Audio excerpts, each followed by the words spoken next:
Welcome to the 32nd episode of the Mayor's Mixtape. I'm Haley Sue Robinson, Director of Public Affairs. And I'm Heather Graham, City of Pueblo Mayor.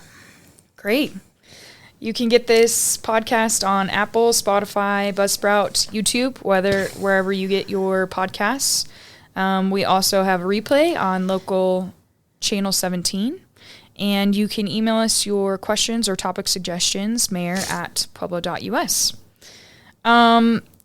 Speaking of questions, this one was not emailed to us, but this was left on your Facebook page last week after we did the podcast.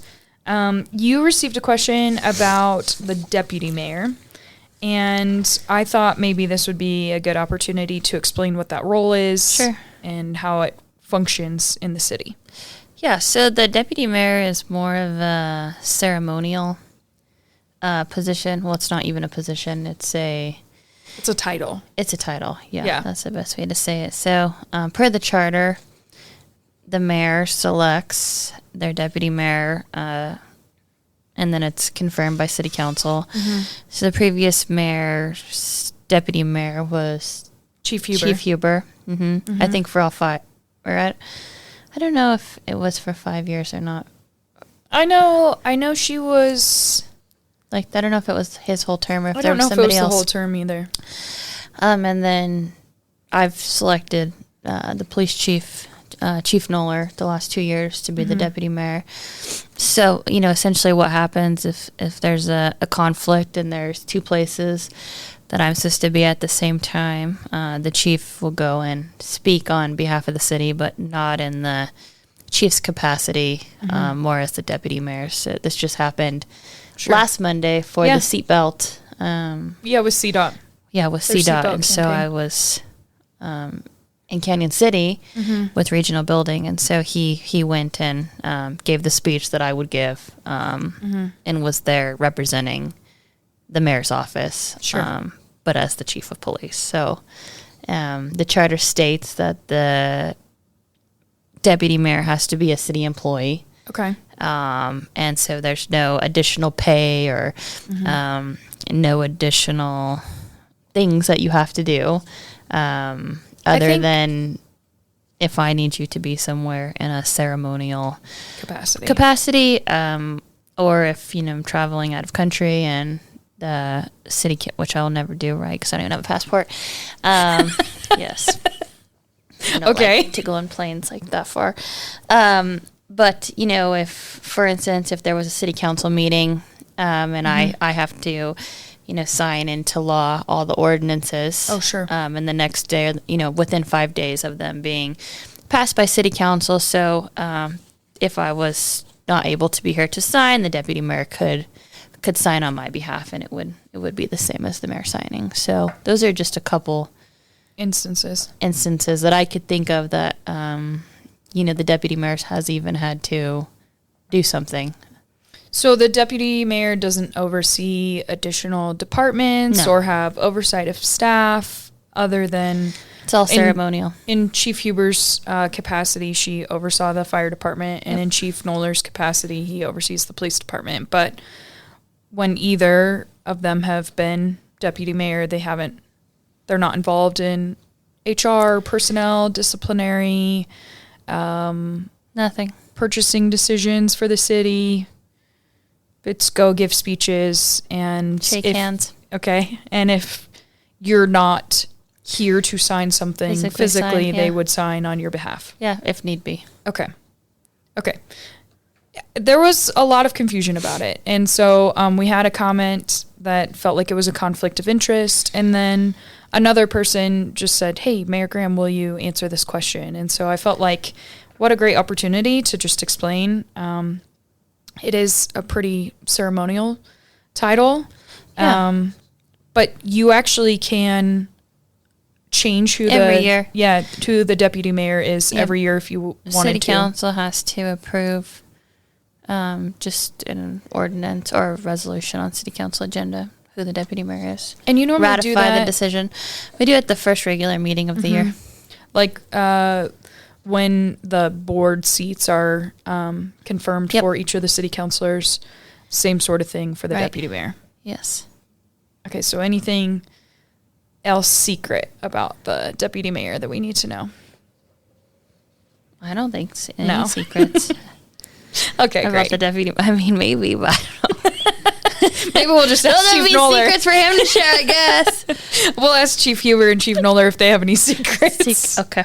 I know there were a couple times when Mayor Gradisar was unable to go to like a school event because he was at another event, and so we would send Chief Huber, and she would ask, what would the mayor like me to say on his behalf? Yeah. And I know Chief Noller has done the same for you. Yeah. But I think that's probably as far as it ever really went. Well, remember when I had my wisdom teeth out and I couldn't talk? Oh, yes. And so Chief Noller had to go. Oh, yeah, we sent him to go talk event for me because I literally couldn't speak I do remember as the that. deputy mayor. Yeah, and we had to call them. We thought we were going to have to cancel the event. Yeah. And so we said, oh, wait, no. We have a deputy mayor. We'll send the deputy mayor. Yeah. I think that was the first time we really said, hey, you're going as the deputy mayor. And that was like it's only happened a couple of times. May last yeah. year. Yeah. That's pretty funny. I did forget about that. Oh. Great. Okay, well, let's get into city council from last night. Mm-hmm. I'm still traumatized. Yeah, it was a long night. So we had 3 presentations, right? We talked about the employee health clinic, which it's going to be great for our employees, great for the community, great for the city's budget. You saw what the reduction over 5 years would be to the self-insurance fund, about $2.3 million. Yeah, that's significant. It is significant. And our employees will have a place to go where they can get primary health care instead of essentially going to the ER because they can't find a provider or can't get into their doctor quick. So we have a building. We're looking at putting it in the Dittmer building that we purchased for other departments, but one entire floor is going to work perfect. I think that the renovations are going to cost the city $15,000.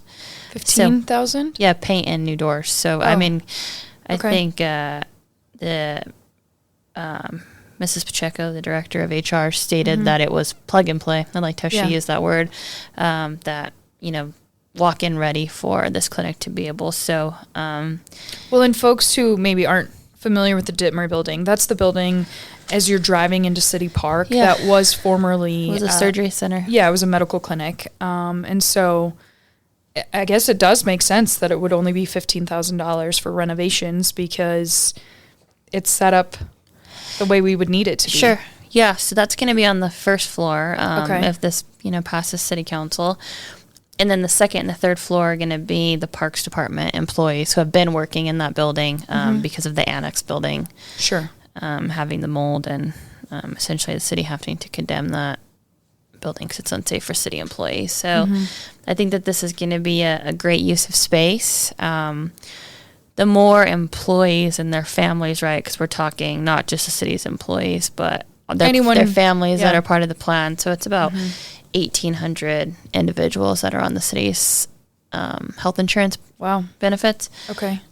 So if all of those individuals, or even 50% of the individuals are able to go to the clinic for primary health care, you're going to see many openings free up in the community for other community members to see doctors. Sure. So I think it's a win-win for everybody. It's not going to cost the city any money from the city's general fund account.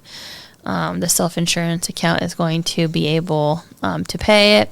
So we will bring the contractors on, pay the doctors, and then instead of you going to see a doctor and then billing our self-insurance plan, now you'll go to the clinic. And it's just all billed there in-house. Yep.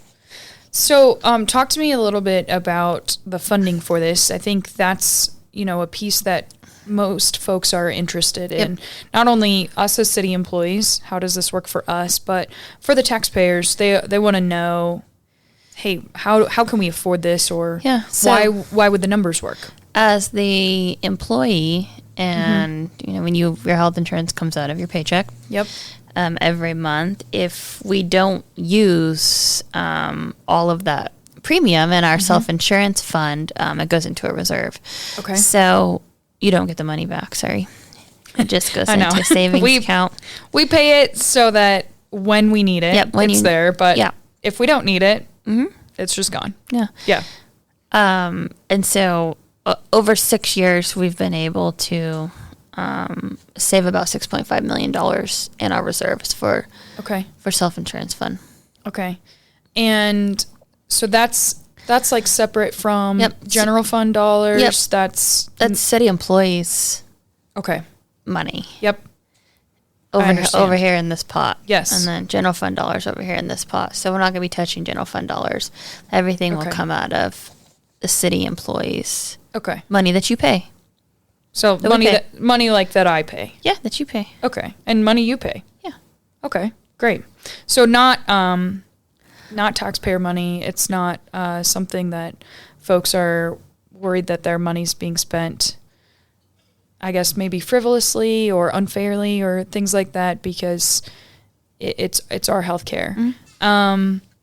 I think another thing that was really interesting was also that our HR team has worked on this for quite a long time. This wasn't something even that was necessarily developed since you've been the mayor. No, this has been a long-term plan. All part of the savings for the self-insurance funds when the city. This is like the last step.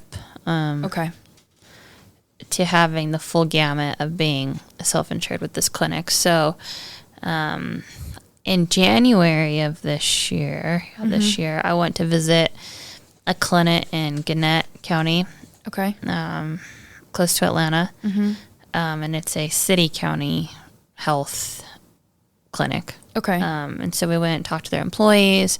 We got to meet with this team. And then maybe in March, we put an RFP out, and we had several providers respond to the RFP. And then I kind of went and did site visits to see what these clinics were about, to see what they provided, see what the cost was going to be, and truly try to find a partner who's going to work best with the city. So Crossover was who we selected. In August, I went out to their headquarters to visit with them again, and then some of their employees were here last night presenting in the work session. So then talk to us about what do next steps look like?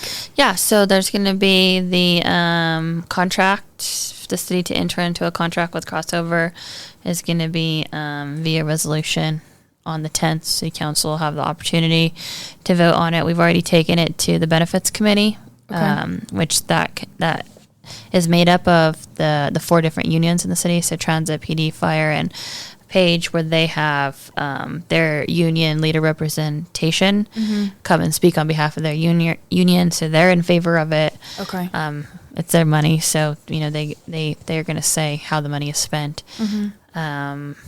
And so we'll find out on November 10th if we're going to be entering into this contract, and then we'll start getting the building ready and hopefully get the clinic open second quarter of 2026. Wow. Okay, so this could happen pretty quickly. Yeah, we've been working on it for a while. So. Okay, great. And I know this is important to our colleagues in HR who have worked on this really for quite some time, but why is it important to you? It's a huge benefit for the employees' families. I think we can use this as a retention and recruiting tool when it comes to police officers, general service employees, being able to have a health clinic that's on site pretty much, that you can visit any, 9 to 5. You have sore throat, you need ear protection. That's one of the things that can be offered. Really any of those primary care services, you're going to be able to go and be seen. I think their waiting room time is 4 minutes. That's amazing. It's a quick turnaround. You'll be able to see blood work there. Ours will have a small pharmacy. Well, you'll be able to pick up the most commonly used pharmaceuticals, whatever that is. So I think it's going to be a benefit for our employees, and our employees deserve that. I think, as a city employee, we have great benefits right now. Yeah. And I know, like, for example, really recently, our HR department has been offering the B12 and the acupuncture, and they offer that pretty regularly. We also have great mental health care for folks when something happens in their life or they just need to access therapy. But this essentially just takes all of that to the next level and makes it a lot easier to access. And I guess to your point too, you know, healthcare is a concern for everyone, whether you're a city employee or a resident of Pueblo.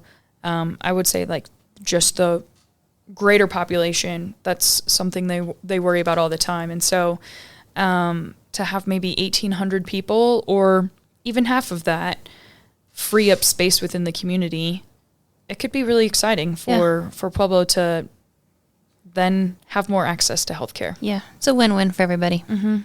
Great. Okay. Well, we're excited to see those next steps and see what decisions might be made and how that can affect our employees. Yeah, I'm excited. Great. I hope City Council approves it. I hope so too. Yeah. Selfishly for myself, right? Yeah. Anything else about the City Council meeting that you want to talk about last night? It was pretty lively, right? We had the previous city manager and previous executive director of the Urban Renewal Authority. Mm-hmm. We learned that he has his own company now, so he came to teach City Council last night about tactical governance. Okay. So there was questions about the budget. Sure. There was questions about employees and talent and how to attract talent and what that looks like. Sure. So it seemed like it was really an opportunity to bring forward somebody who was the previous city manager to talk about why the city should have a city manager, which I thought was interesting because I'm pretty sure that's like a big no-no campaign violation when you have, you know, when you're using city time to bring somebody forward, essentially saying why one form of government is better than the other when it's a current ballot issue. Mm-hmm. So that was just interesting all in itself. So I think City Council is maybe going to be having more conversations with this tactical governance group about questions that they want answered, maybe about the budget. I'm not really sure. So we had that, so fun. And then the second Interesting how you didn't take the opportunity to campaign yourself while we're on city time. Yeah, and I think that would be inappropriate. Okay. Yeah. All right, so we'll move on to the next. The next was President Aliff wanted to present on the PEDCO contract. Sure. But there really wasn't a presentation. It was, I think his specific words were we'd like to share our feelings about the PEDCO contract. So we heard from, several city councilors about how they were upset that I issued a letter canceling PEDCO's contract, and then that we then put a press release out about PEDCO's contract being canceled. And I think, really what we want to say to that is these are taxpayer dollars. This is, that 0.5% that you pay on every dollar that you spend in the community that goes to economic development. And I think that City Council should want transparency, should want accountability. Clearly, they don't want that after last night because I voluntold them to waive their executive session privileges, and I would share why I did what I did. They didn't want to take me up on that one in a public meeting, but that's okay. But then there was just, lots of conversation about how could I cancel the contract? And really what it comes down to is the city council passed a resolution a month ago saying that they wanted I'm not sure if it's an RFI or an RFQ. That was confusing last night too. For more information, for other opportunities for somebody to come in and also talk about economic development, have multiple partners. Maybe PEDCO could still be a partner. You could have other partners, doing economic development, and putting that out to see who is going to respond to us. So President Aliff and Councilwoman Maestri are working on this RFQ, this proposal that's going to be going out, and hopefully they get responses. In doing so, after reviewing PEDCO's contract, our current economic development, that contract has not been adjusted since 2008. And if you know me, we've been going through contract after contract after contract since I became the mayor, making sure that there's an ROI, there's a benefit for our community, and what those city dollars are being spent on and what we're getting in return, right? So Sure. We've done it with the nonprofits. We've done it with all the city's non-departmentals. We're revamping all the contracts the city has. And so after reviewing this contract, I thought it was time, that we update it, take a look at it, making sure that the city is getting what they want and making sure the information's there for the taxpayers. So in their contract, there is a 90-day termination. 90 days from December 31st is October 1st. So the notice had to be given 90 days before the end of the year. In order for us to redo the contract, if that's the way that the city decides to go with Petco. So Petco has every opportunity to apply, as do any other. It sounds like that is an opportunity. I think City Attorney Sykes even said that she'd be willing to draft a new contract for council to approve with Petco if that's the direction they wanted to go, or renew the contract. Then the 90 days thing, I think it's what I think is interesting is, we're all up in arms about 90 days till the end of the year and to what this contract and who's going to do economic development and what are we going to do, right? But you could potentially be 27 days and not have a mayor. And I haven't really heard anybody talk about what that plan is. So I think that there's, a little bit two sides to every story, right? So when we talk about planning, we are not just on the economic development sides of it. As you know, we've started Advanced Pueblo, just right here in this room, right out of my office, right? And where we're having these collaborative meetings with our two partners and the county, Petco and Pura, talking about, what bridging those gaps on what needs to be done when it comes to economic development, the permitting process. Andrew Hayes has been working on that for a couple months now on making sure that we are closing those gaps and that development isn't, just going by the wayside. And so we have made these relationships with these businesses coming into town. These businesses are not just going to abruptly leave because the city has decided to rework the half-cent sales tax contract with Petco. We've made these relationships. We know who these people are. We've been working with them for months. So I can rest assured to the community, that the ball has not been dropped. We are very involved. That is what we work on every single day. And so we're going to continue moving that forward because it's super important. Sure. I think another thing that is important for folks to understand is what exactly that contract entails, because some folks believe that the half-cent sales tax will now just go away because you've canceled the contract. No. So what happens to those dollars, or how does that all work? So those dollars always remain in the city's account, right? The city's bank account. Petco or nobody else can come in and use those dollars without an approval for city council. So we use those dollars for a couple of different things.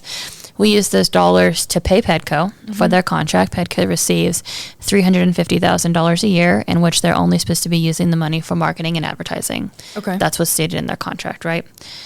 We use that money for the Pope Block building. You're going to see a resolution come forward on the 14th agenda to transfer $750,000 to an account for the Pope Block building that helps with maintenance, the elevator systems, the badging systems, X, Y, and Z. So if it is a piece of property that is held by the city that was an incentive project that failed, like the Pope Block building, I think that was QualMed, that was previously in there, and also additional I-Corps is in there. There's some additional other businesses in that building, or anything that half-cent sales tax dollars have touched to incentivize. The city can then use half-cent sales tax dollars to perform the maintenance, keep the building in good standing, those types of things. So that money can only be approved by city council. So Petco can't dip into it. I can't dip into it. That's just not the way that it works. So the only money that Petco can use is the money that's allocated via the budget every year of the $350K. Got it. And the other piece too, that a lot of folks have spoken about as well, even Petco themselves, is that they have other money based on their membership. Yeah. So your canceling of the contract hasn't dissolved the organization. It hasn't all of a sudden ripped people's jobs away or things like that. They have other sources of revenue for them to function. That's accurate? That's fact. Okay. And then the half-cent sales tax fund is here with the city. And how much is in that fund right now? Shoot, I bet today it's close to $80 million. Okay. The city just got done. So another use of the funds is when I became the mayor last year through my budget process, I hired an accountant that's paid from the half-cent sales tax. David, he works at City Hall in the finance department, but he only works on half-cent sales tax accounts. So he works on all the contracts. He goes and does site visits on anybody who receives incentives to make sure that these employees are actually working in the community of Pueblo. And he really, does their books. So what we've been doing recently is any of these outstanding accounts, projects, right, that were like passed by City Council 5 or 6 years ago or even farther back, if they pass a dollar amount, like if you take one of the Shell buildings, for example, right? So City Council goes in and they say, we're going to give you $10 million to build the Shell building, right? So $10 million, if approved, sits in this account. They go, they build the Shell building. Well, the Shell building's only $8 million. So now the project's done, the $2 million is still just chilling in this account, right? So I've now given direction to the finance department to go through every single one of these accounts. Within the half-cent sales tax, that their contractual obligations have been met. Close that out and send the money back to the half-cent sales tax. So I bet we're about $80 million now because that's something we've been working on over the last month is just closing out these projects, returning the money so we have more dollars to incentivize. Great. Okay. Sorry, that was a lot. No, that's really good. I think a lot of folks are confused by what ending this contract means or what the termination letter meant and how that affects. Fund stays with the city. It's on the ballot in November to extend for another 5 years. It has to be voted on every 5 years. This is only year 4, so if it fails, we'll be able to bring it back to a vote next November to try to get it passed again. If it fails again, the charter states that money will then revert to the city of Pueblo and be only used for capital expenses. Okay. So it would come back to the general fund, but it's specifically earmarked for capital expenses. Yep. Interesting. Okay. But right now, the half-cent sales tax, that ballot measure is through 2026. Yep. It's on the ballot in November, on November 4th, and that would extend it for another 5 years past 2031. Got it. Okay. Okay. Thanks for taking a deep dive into that one. That was informative.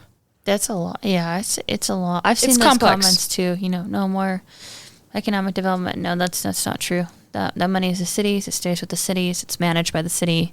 We have an accountant that's just specific to that fund. Sure. Right. $80 million. That's more than half of the city's budget every year. So It's a lot of money.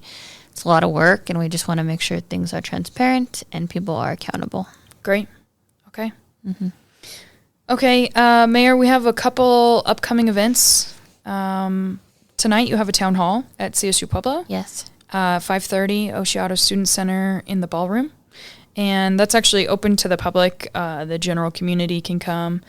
So you'll be given some city updates, answering some questions, similar to what you've done with your other town halls. Great. And then we also have our twice annual Team Up to Clean Up that's coming next soon. Weekend. Yeah. So October 18th, Saturday, October 18th, we'll have 3 locations, CSU Pueblo, Colorado State Fairgrounds, and then we'll have Recycle Works open for green waste. Yes. I saw we had some folks that are already signing up to volunteer, which is great. This last cleanup, the one we did in May, we had more volunteers than we'd ever had before, so that was really exciting. Awesome.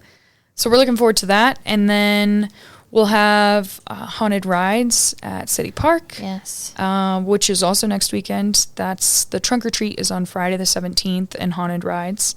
And then haunted rides like all day from 2 to 8 on the 18th. So kids can come in their costumes and ride the kiddie rides one last time before we close them down. Yep. And then we're also going to have Halloween at City Hall. And then on the 25th, I think 26th, is the Riverwalk. I think it's the 25th. Riverwalk trick-or-treating event. Mm-hmm. We'll have a booth out there, too. Lucy's going to be a parrot. I'm going to be a pirate. Cute. That'll be fun. Yep. Does she like crackers? No. No? Okay. That's like a parrot thing, you know? We'll just give her dog cookies instead. Yeah, she'll like that. Okay. And then, trick-or-treating at City Hall, so. Yeah, we have a lot of exciting things coming up. It'll be a lot of fun. Yeah. Great. Well, we are out of the office next Monday for the holiday, and so we'll have City Council actually on Tuesday, October 14th. And that will be that's when you'll present the budget. That's when they just get it physically. Just, I mean, like present as in hand, not actually present. Yep. Then you'll present on the 20th. Yep. But you'll give the budget to City Council to see for the first time, and then you'll present it on the 20th. Correct. Great. Okay. Lots of exciting things happening. Really busy time here at the city, so looking forward to a lot of it. Yes. Great. Well, you can find this podcast on Apple, Spotify, Buzzsprout, YouTube, and on Local Channel 17. Don't forget, you can email us, mayor@pueblo.us, for your questions or your topic suggestions. And we will see you next week.